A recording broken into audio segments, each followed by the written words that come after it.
5 টকা তেনেকুৱা বন্ধাকবি ফুলকবিটো 15 টকা বিলাহীটো 16 14 15 বিলাহী আপোনাৰ দাম কমিলে এতিয়া 8-10 টকা তেনেকুৱা কবি 4 টকা 5 টকা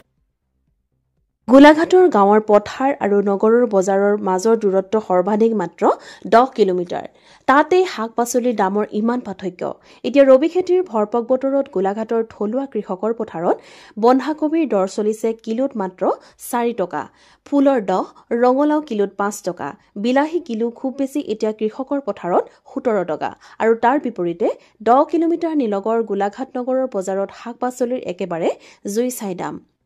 10 কিলোমিটাৰ নিলগৰ পৰা আহি গোলাঘাট নগৰ পাই মধ্যভোগীৰ কবলত পৰি দাম হৈ গৈ কিলোত বন্ধাকবি 20 টকা ফুলকবি 30 টকা ৰঙলাও 40 টকা বিলাহী 40 টকা কিলো অৰ্থাৎ মূৰৰ ঘাম মাটিত পেলাই উৰেটো বছৰ খেতি কৰি কৃষকে নিজৰ উৎপাদিত ফচলৰ যি সামান্য মূল্য পায় মধ্যভোগীৰ গ্ৰাহত পৰা গ্ৰাহকে ক্ৰয় কৰিব লগা হয় তাৰ 8-10 গুণ পৰ্যন্ত অধিক মূল্যত ইয়াক নিয়ন্ত্ৰণৰ নাই কোনো সুনিশ্চিত চৰকাৰী বিভাগীয় ব্যৱস্থা আহক গোলাঘাট নগৰৰ শাক-পাচলিৰ বজাৰলৈ আমি লৈ যাওঁ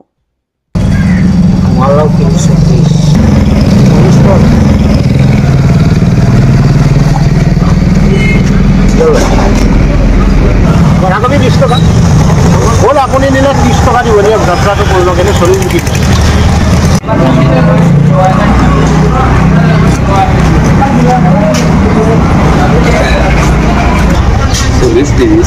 25-30 যাই জানা কমা হবে প্ৰকৃততে গোলাঘাটত কবি বেঙেনা জাতিলাও বিলাহী ৰঙলাওকে ধৰি ৰবি কৃষি কৰ্মৰ ৰাজধানী হৈছে সগুনপাৰা এই সগুনপাৰা ধনশিৰি নৈপৰীয়া ভালেকেইখন গাঁৱৰ প্ৰায় 500 খেতিয়ক পৰিয়ালে শ বিঘা কৃষি মাটি আগৰি পুৱাৰ পৰা গধূলিলৈকে হাড়ভঙা পৰিশ্ৰমেৰে ব্যস্ত থাকে কেৱল কৃষি কৰ্মৰ যজ্ঞত আন একো কথাই ভাবিবলৈ নাই তেওঁলোকৰ আহৰি গোলাঘাটৰ সগুনপাৰাৰ খেতিয়কৰ নিজৰ সমস্যাৰ কথা শুনো তেওঁলোকৰ মুখেৰে এতিয়া একেবাৰে কাম নাই কবি মানে 4 টকা 5 টকা তেনেকুৱা বন্ধাকবি ফুলকবিটো 15 টকা এই গোলাঘাটতো আপুনি এতিয়া দিবলৈ গ'লে আপোনাৰ 15 টকা বিক্ৰী হ'লে 3 টকা কমিশ্যন খাব আমাক 12 টকা 13 টকা মান দিয়ে এই ফুলকবিটো বন্ধাকবিটো 4 টকাহে পায় মই 4 টকাহে পাওঁ তাৰমানে ছমাহ খেতি কৰি সেয়া আমি পাওঁ 5 টকাত বেপাৰীয়ে পায় 10 টকা তাৰপৰা আমাৰ আপোনাৰ ছমাহ কৰিলে আমি 5 টকাহে পাম একেদিনাখনে তেওঁ 10 টকা পায় এই বেপাৰীয়ে পায় 15 টকা পালে আমি 5 টকা পাওঁ তেওঁলোকে 10 টকা পায় একেবাৰে বজা নাই তাৰমানে কৈছোঁ নহয় এই বছৰ খেতি আমাৰ একদম পকেটও গৈছে আৰু দেই এই দুডখা এতিয়া ক'বলৈ উপায় নাই তাৰমানে মই এতিয়া কবি খেতিত 1 লাখৰ ওপৰত খৰচ কৰিলোঁ পইচা 20,000 উঠাব পৰা নাই তাৰমানে কি হ'ব ঠিক নাই তাৰমানে এৰি দিব লাগিব পাৰি এতিয়া বিকিয়ে নাই এনেকুৱা হৈছে তাৰমানে মাল মই অকল গোলাঘাটলৈ পঠিয়াওঁ অইন জেগা নাই নহয় গোলাঘাটলৈ আৰু নাই গোটেই 12 মাহে থাকে মই 12 মাহ এতিয়া বাৰিষা জিকা কৰিম ভুল কৰিম তাৰপৰা আকৌ আপোনাৰ বিলাহী এটা আছে বিলাহীটো আহাৰ মাহটো উলিয়াম এইবোৰ কি কৰিব এতিয়া বেপাৰীয়ে এতিয়া আমাৰ আমিতো নাজানো বেপাৰীয়ে কয় এইটোহে চলিছে এইটো দামহে চলিছে বা 5 টকাহে চলিছে আমি 5 টকাতে দিব লাগিব কৃষকৰ একদম ভাল বজাৰ এখন লাগে তাৰমানে কেলৈ কৈছোঁ আমি দাম ধৰি যাতে বেপাৰীসকলক দিব পাৰোঁ নিস্বাধীনকৈ এতিয়া নাই নহয় মানে তেনেকুৱা আমাৰ জেগায়ো নাই নাপাওঁ আমি তেনেকুৱা সুবিধা বজাৰত আপুনি এতিয়া যাওকচোন বাৰু এতিয়া আপুনি 60 টকাৰ তলত বকলি নাপায় এতিয়া আমি ইয়াত আমি 15 টকা দিছোঁ এতিয়া আপোনালোকে খুচুৰা গ্ৰাহকে 60 টকা খাব লাগিব দগাঁও চমুৱা বৰপথৰুৱা সগুনপাৰা নেপালী গাঁও গাড়ীগাঁও গজালিটোপ আইটনি মিৰিগাঁও দুইনৈ মুখকে ধৰি বহুকেইখন গাঁৱৰ সমষ্টি এই সগুনপাৰাত শিক্ষিত যুৱকে চৰকাৰী চাকৰিৰ সপোনৰ মৰিচিকা খেদাৰ সলনি সপোন দেখে কেৱল খেতিয়ক হোৱাৰ এখন বিলাসী গাড়ীৰ সপোনতকৈ ইয়াৰ কৰ্মঠ ডেকাই লৰাই সপোন দেখে এখন ট্ৰেক্টৰ নাই যদি ট্ৰেক্টৰ যদি বোলে সাবসিডি যদি দিয়ে কোনোজন বিষয়ববীয়াই ইয়ালৈ আহি যে খেতি কি হৈছে কি নাই একো কিন্তু খা খবৰটো লোৱা নাই আচলতে হেৰি গোলাঘাট আহিলে গাড়ীলে উচিত মূল্য কিন্তু বৰ্তমান মইতো পোৱা নাই এতিয়া আপোনাৰ বন্ধা আপোনাৰ 3 টকা 4 টকা পাৰ কেজি তাৰপিছত বিলাহী আপোনাৰ 10-12 টকা পাৰ কেজি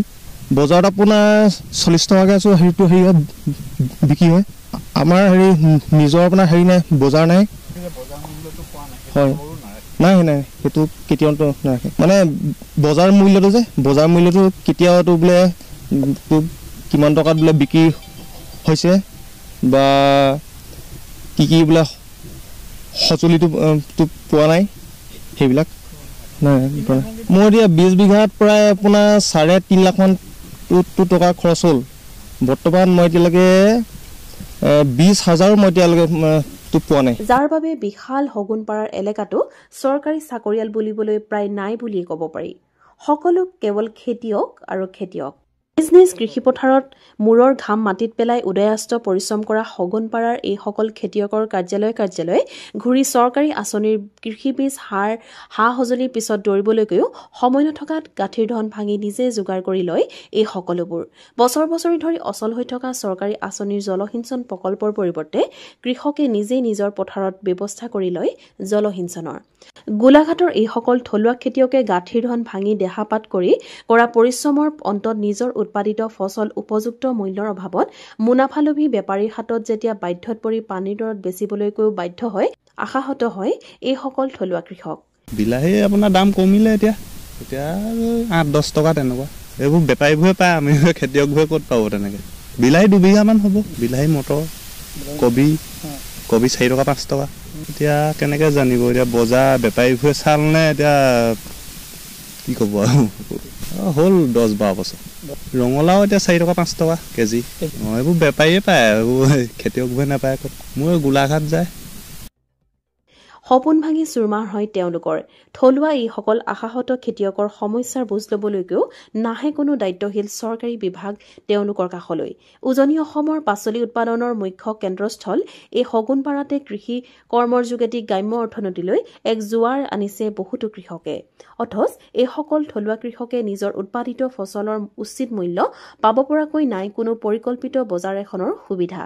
এনে এখন বজাৰৰ সুবিধা পালে লাভান্বিত হ'ব পাৰিব এই সকল থলুৱা কৃষক পথাৰ আমাৰ বজাৰ আমাৰ কেৱল শ্লোগান শুনিবলৈ ভাল তাক কাৰ্যকৰী কৰিবলৈ কিন্তু লাগিব ৰজাঘৰ প্ৰজাঘৰ সকলোৰে সমন্বিত আন্তৰিক প্ৰচেষ্টা নিউজ ডেস্ক ৰিপৰ্ট দৃষ্টিকোণ